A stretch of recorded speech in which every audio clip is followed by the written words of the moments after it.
Abi size de canım. Teleferik belediye otobüsü gibi çıkılıyordu. 20 dakikada, 22 dakikada bir sefer çıkıyordu.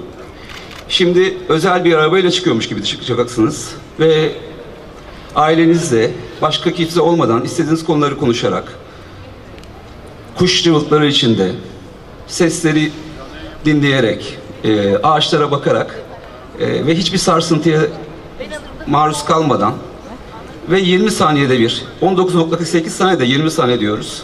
20 saniyede gelen seferlerle rahat bir şekilde çıkacaksınız. İnşallah teleferik bundan sonra şehrimize renk katacak diyor. Hepinize sevgi saygı sunuyorum.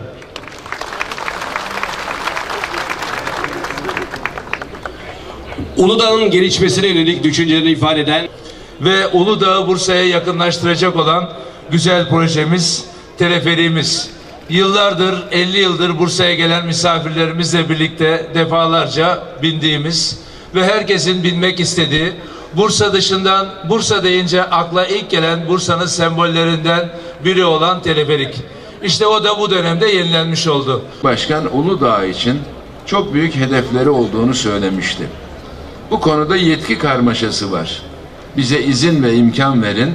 Biz Bursa Büyükşehir Belediyesi olarak her şeyi yaparız. Hiç merak etmeyin.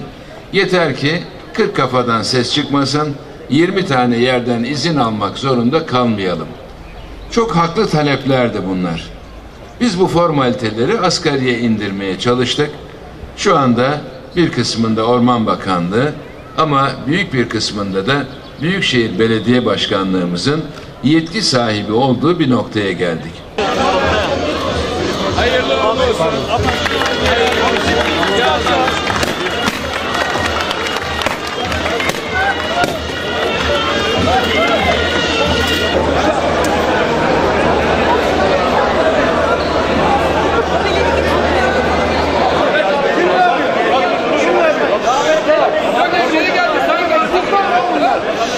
Sen kafana göre çekemezsin.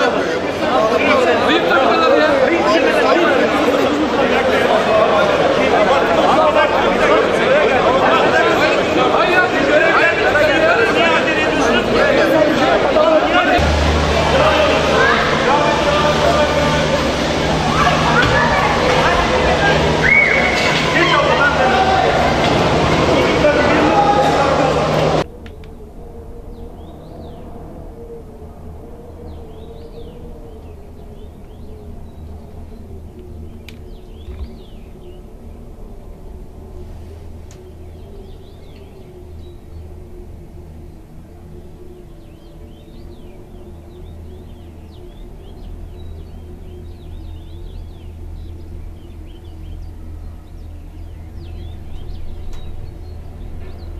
Bölgede seferler oraya araçla geçiyor.